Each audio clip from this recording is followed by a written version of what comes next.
creating content that does appeal to people's, emotions can lead to a business model, and that's problematic. There is an issue there that I don't really know what the answer is. The game I play is a very interesting one. It's imagination in a tight straitjacket. Because by looking at the stars, we are literally looking back through time. And as the world gets smaller and more connected, the narrative of freedom is rubbing off on people of different cultures and religions, however remote. You can't get anywhere if you just copy what somebody told you. You have to be challenging things all the time, challenging everything, and thinking new thoughts and so on.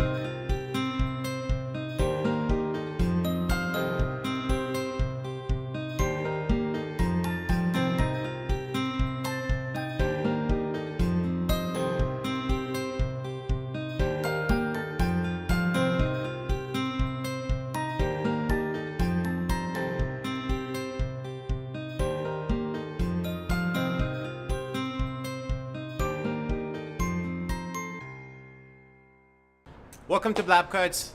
My name is Amit Siddiqui alongside Alex Ray. Today on the podcast we have Sunanda Creagh, who is the head of digital storytelling at The Conversation. It's a pleasure to have you here, and thanks for being on the podcast. Thanks very much for having me. Let's start with what is The Conversation? Yeah, sure. No, a lot of people may not have been to the Conversation website, but they have almost certainly read a Conversation article, because the articles that we produce in collaboration with academics are widely republished in other media outlets. So the Conversation is a website. We're funded by universities, and we publish analysis and research stories written by academic experts. So we're saying to our audience, if you read a story on The Conversation, it's by somebody who actually does know what they're talking about. They do have some research expertise on the topic that they're writing about. And all of that content, which is produced as a collaboration between a professional editor and the academic, is free for other media to republish. So you've read a Conversation article, even if you've never been to the site. I bet I have. And the good thing about The Conversation is that if you're a PhD student, you can actually pitch a story to The Conversation. Yeah, that's right. So we say to our readers, we're only publishing stories by academics. So what does that mean? We had to draw a line somewhere on our definition of an academic, and the line fell at PhD students and above. So, we don't publish people who are purely in the private sector. We don't publish we don't publish politicians. We're publishing researchers who are either at the PhD level or above. Excellent. And look, when we do these podcasts, we like to give a bit of a journey for our guests, because we like to kind of break down these barriers, particularly between academia and the general public. And we like to kind of get an idea about... that she's not an academic.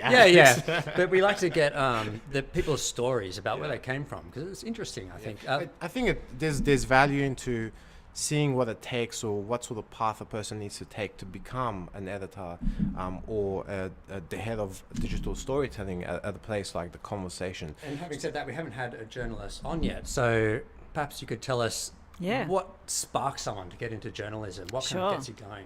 Okay. So, look, when I was a teenager growing up in country New South Wales, I was making a zine with my friends, because we were really into bands and we wanted to do a zine, which is just like a cut and paste homemade, basically magazine, fanzine. And I got a taste for it. I really liked it. I liked, writing about things that I was passionate about, and then, distributing that. So I went on to study a journalism degree here in Sydney. I studied journalism and international studies at UTS with a specialisation in Indonesia. And then straight out of uni, got a job at the Sydney Morning Herald in one of their cadetship programs, which I guess was my first real proper journalism job. And, that was the start of it all really for me.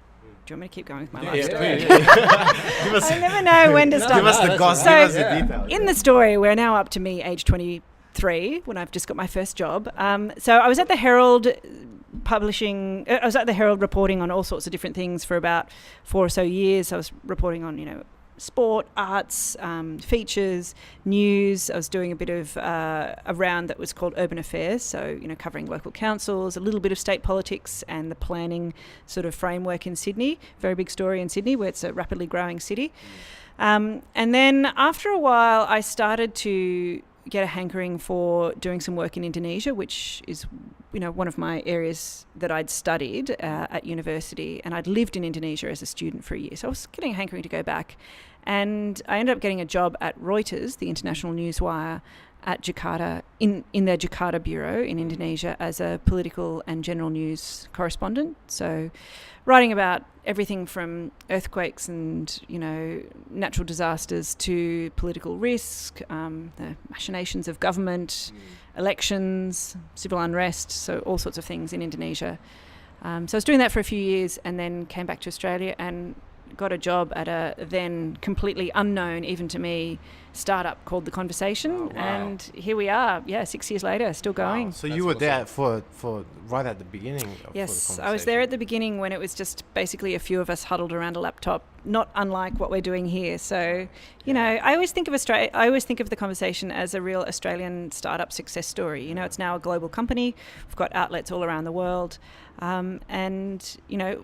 Credit to our founder, Andrew Jaspin, who had the idea to do it. It is a good idea. There is real hunger out there in society for insight and evidence-based analysis from researchers. Just on that point, Hamid and I think, really love being researchers because we get to learn a lot of stuff.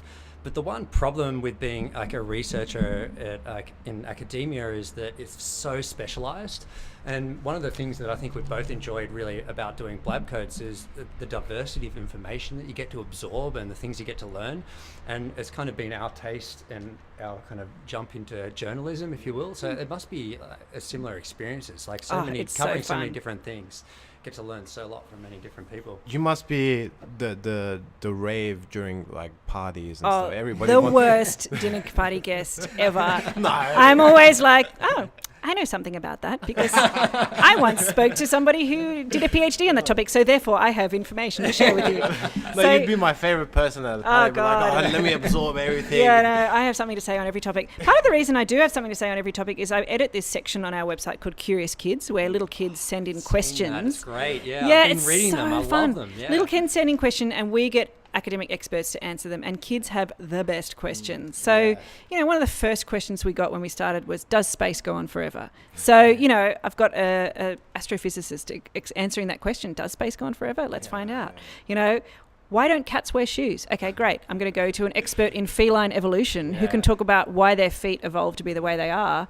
And it just is a fascinating journey every time. So, Kids always ask the most deep questions, I think. Right. Yeah. It's the questions that get neglected because of our conditioning as adults, right? We don't even notice it.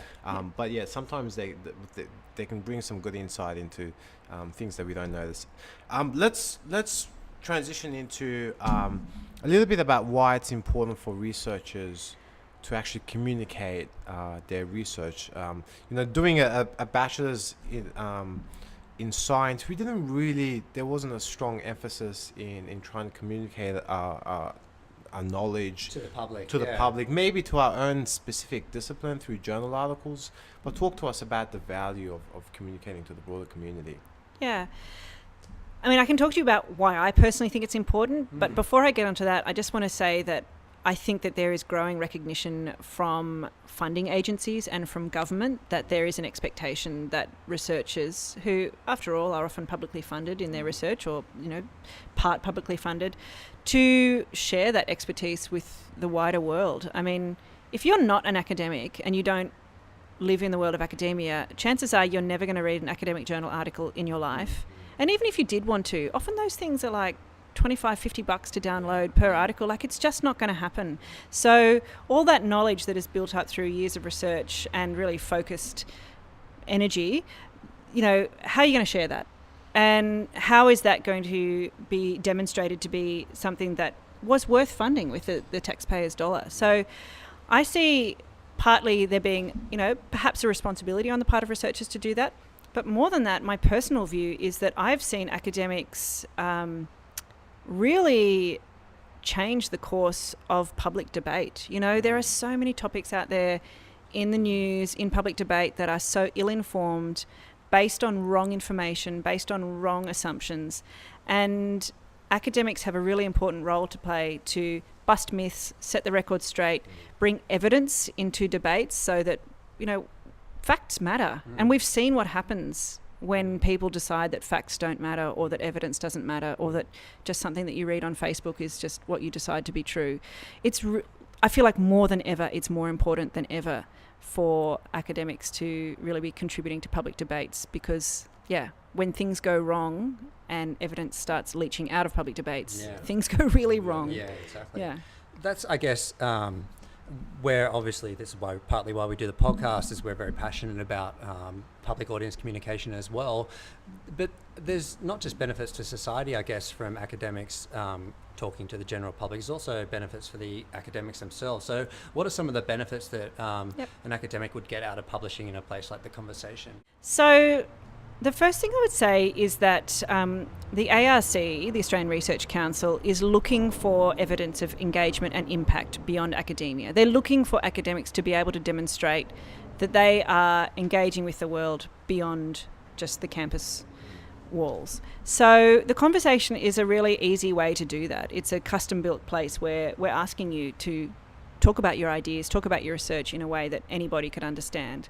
And, you know, the ARC is looking for things like, you know, they don't ever really properly define what engagement and impact actually means, but they do give a few ideas of these sorts of things could be seen as evidence of engagement. And they're things like, you know, writing a book, or being an expert witness, or giving advice to government, or advice to a Senate inquiry. And I do know of examples of academics who have gone on to do a lot of the industry consultation, industry collaboration. I do know of examples of academics who've written for The Conversation and then been found by, you know, an MP who wants some advice on an issue, or you know, a government department who wants advice on an issue, or, you know, an industry, often an industry really key player who's looking for expertise to help them make better decisions. So people want expertise, you know.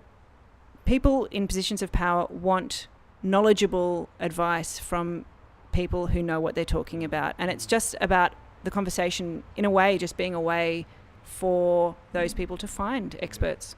And I guess in the age of connectivity and the internet, right, it makes no sense to not put yourself out there, because that's how you link up with people and you build up collaborations, and you can make more meaningful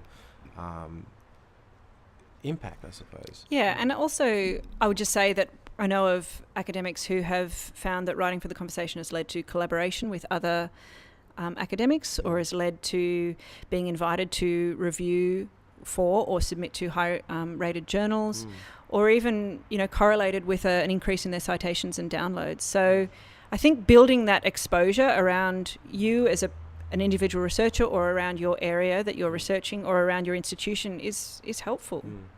Definitely. So The Conversation is an independent media outlet. Maybe we can talk a little bit about the difference, because you've worked at Herald too, which is more of a conventional kind of media outlet. What are some of the key differences between kind of these conventional news outlets and independent media, which we're seeing kind of a lot of nowadays?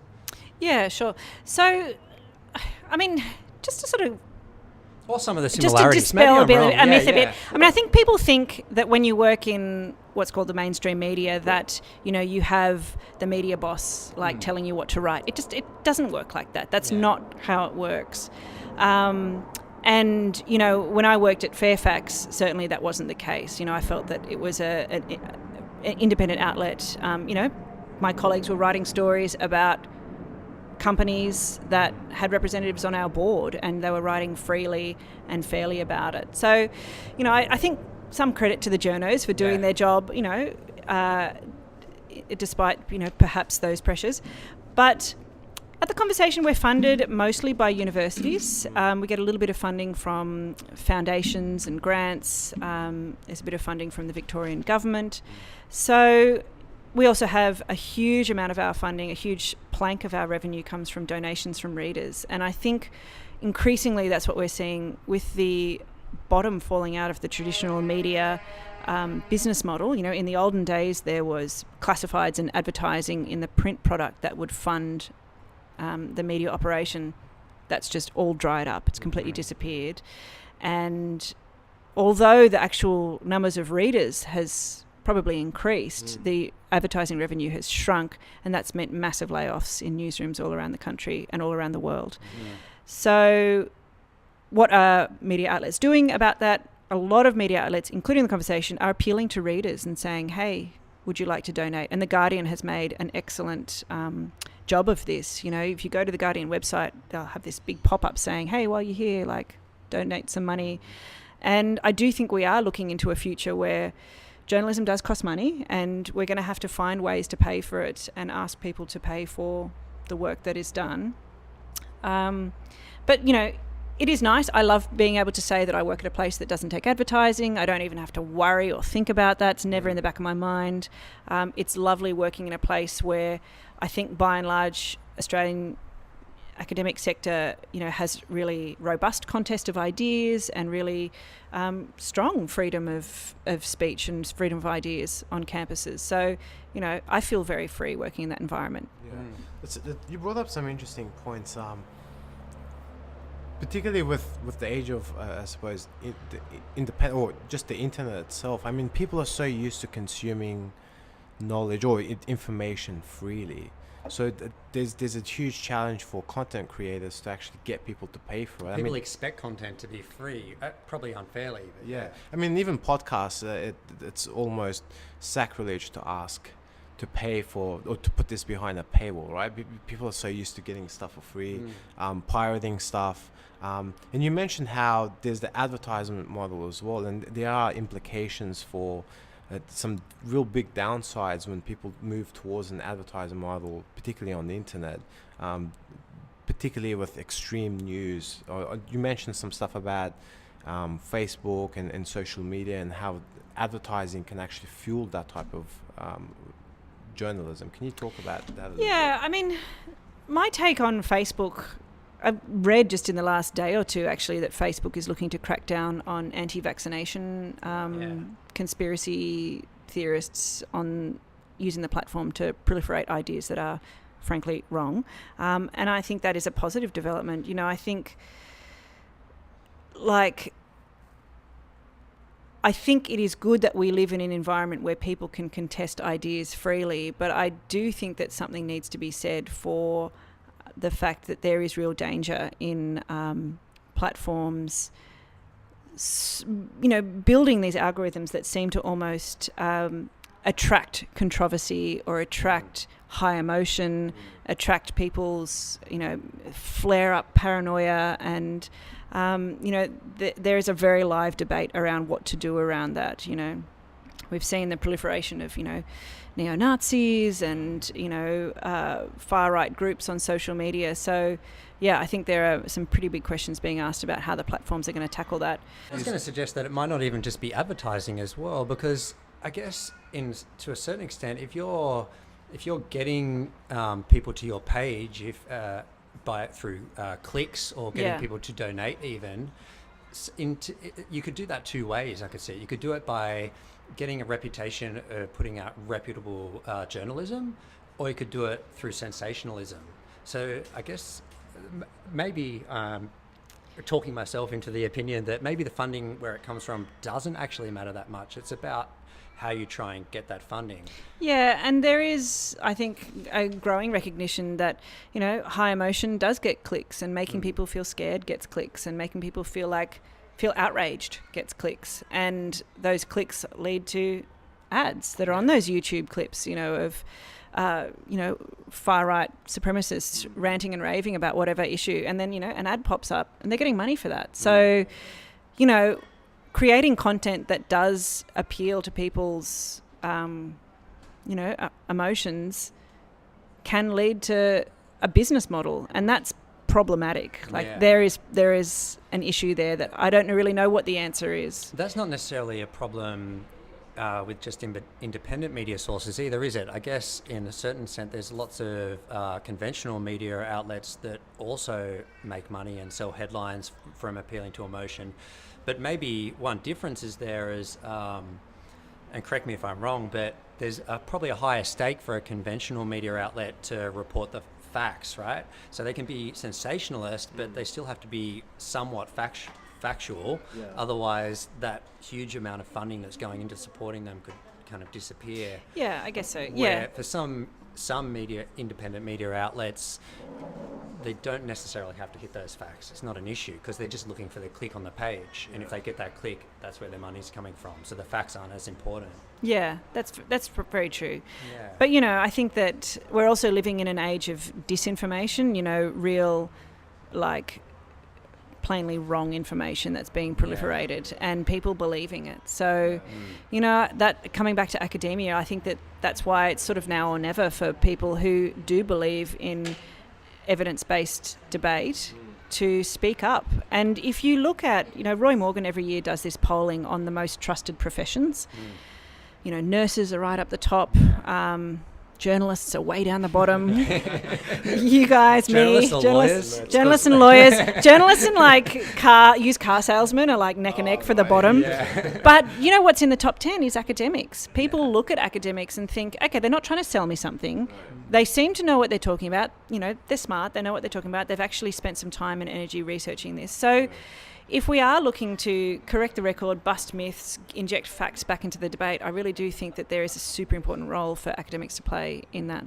That's interesting. I would have guessed that academics would be pretty at the bottom simply because, I don't know, maybe it's the Facebook pages that I follow and the groups. There's so much skepticism towards academia, and particularly with the anti-vax and climate change discussion groups. They just don't, because they think they've been bought out by the government. So there's a little bit of an anti-intellectualism sometimes. Well, I guess I'm curious about where you see the future of journalism going. Because your new role is with digital media, isn't it? Yeah. But everybody's got an opinion nowadays, and everybody has a platform to voice that opinion. And unlike journalists who actually work for established companies, that they don't have the training and they don't necessarily have the motivations to also be diligent about their research. So how do you see journalism dealing with that challenge for the future? So I do think that, like academia, journalism has specialised training around getting information, making sure it's right, checking it, having a skeptical eye, trying to look at what competing agendas people might have. So I do think there's a really important role for journalists to play to get the facts out there, but it's not the full story. I think that in the future we will see media outlets relying very heavily on donations from readers and donations from their audiences. And I think also that you'll know yourself from being media players that it's very hard to grow an audience. It is not easy. Sure, it's easy to start up a WordPress website. It's never been easier to start up a podcast. It's never been easier to basically be a journalist yourself. Anyone can do it, right? But growing an audience is very hard. And so one thing that I think the Conversation and other media outlets can offer is we have an audience. We've built that audience very strongly. And I think that people, whether it's academics or politicians or other people who have a thing that they want to say, are still going to need the media. I don't think the media is going to disappear because people who work in the media are experts at growing audiences and holding on to them and understanding audiences, and that stuff is not easy. So anybody can start a podcast, or I've done it as well. Anybody can start a WordPress site, but it's not easy to grow an audience. Yeah. Cool. What's the name of your podcast? My podcast, I'm so glad you asked. It's called Trust Me, I'm an Expert. And I'm not the expert, I'm just the host. And I interview experts about their area of research. So all sorts of things. So, 1 week we'll have somebody on talking about, a refugee law expert talking about the Medivac bill and what's it all mean. And then we'll have, a cybersecurity expert talking about, the hack of major political parties. Like, what does that mean? What are we to make of it? Where is it going? Other times we'll have quite whimsical stuff. Let's talk about sibling rivalry. Let's talk to an expert in human evolution about why do siblings try to kill each other when they're 5 and 7 years old. Not mentioning any names. I'm thinking here of my own children. Mine too. Yeah. So it's a range of topics ranging from, as we say, sort of the curious to the serious, but really talking to experts about okay, what do you know? What can you tell me, the non-expert, so that I can better understand an issue or the world around me. That's awesome. I think we should call it a day. Yeah. Do you have any Twitter pages or web pages that you want to plug? Obviously, everyone's got to go and check out your podcast and The Conversation. Please go and follow. Trust me, I'm an expert. Go and check out theconversation.com. On Twitter, we are @conversationedu, and you can find the Conversation Facebook page just by searching. And I'd love it if you could come and give us a follow. Excellent. Thanks for your time. Thank you, Sunny. Thank you so much for having me. Hey, did you like this episode? If so, will you head over to iTunes and rate and review us, like our Facebook and Twitter pages, as well as subscribe to our YouTube channel. What will help us the most is if you share this episode with a friend and spread the good news.